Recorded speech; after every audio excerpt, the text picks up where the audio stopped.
बूढ़ी अम्मा की दो बहुएं थीं, एक अनपढ़ और दूसरी पढ़ी लिखी बहू थी। बूढ़ी अम्मा पढ़ी लिखी को बहुत प्यार करती थी और अनपढ़ को तो सिर्फ कामकाज में लगाई रखती थी।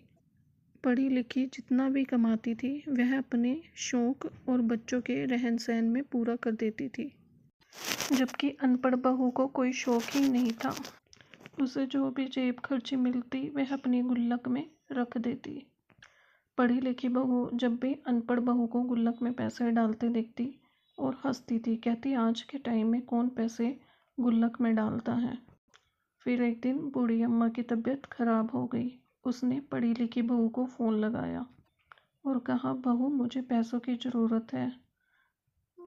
पढ़ी लिखी बहू ने कहा, मेरे पास कुछ नहीं है। उसने अपने सारे खर्चे सुना दिए।